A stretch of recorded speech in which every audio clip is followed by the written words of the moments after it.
नमस्कार मित्रों, मैं एच.एस. राघव, आपका कोच समाधान एकेडमी बेंगलोर से।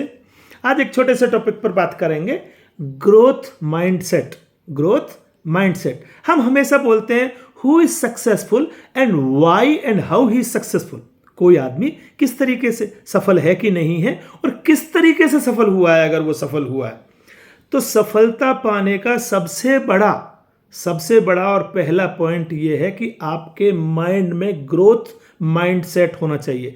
आपके अंदर आग लगी हुई होनी चाहिए कि नहीं, मुझे उस जगह पर पहुंचना ही है। चाहे तो सर एडमंड हिलेरी हो, चाहे मिस सिन्हा हो, और चाहे किरण बेदी हो या कोई भी हो, आपके अंदर वो आग लगी हुई होनी चाहिए कि नहीं, मुझे सफल बनना ही बनना है। मेरे पास कुछ भी ऑप्शन नहीं है, दूसरा कोई भी रास्ता नहीं बचा है मेरे पास में, मुझे सफलता के द्वार पर पहुंचना ही है।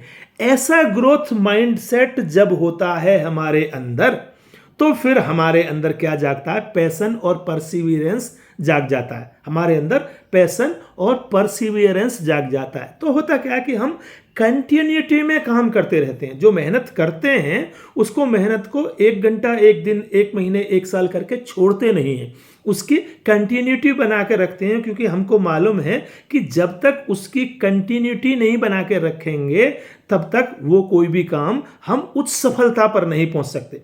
शॉर्ट टर्म बेनिफिट्स आपको मिल सकते हैं, लेकिन बड़ी वाली सफलता नहीं मिलेगी हमको।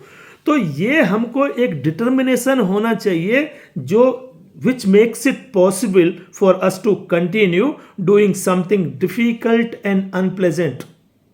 कोई काम जो डिफिकल्ट है और अनप्लेजेंट है, करने में आनंद नहीं आ रहा है, वो काम को जब उस तरीके से करोगे आप पैशन और परसिवियरेंस से, तब आपको सफलता मिलेगी। और वो सफलता जब आपको मिल जाएगी तो फिर आप डेफिनेटली एक अच्छी जगह पर पहुंचेंगे।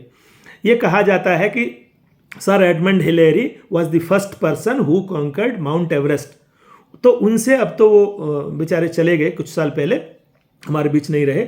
वो जब जिंदा थे तो उनसे हमेशा लोग, प्रेस रिपोर्टर्स पूछते थे, सर आप में से और तेंजिंग में से, तेंजिंग भी उनके साथ में गए थे, उन दोनों में से कौन आदमी ने पहले वहां पर एवरेस्ट पर कदम रखा था, आपने या तेंजिंग ने?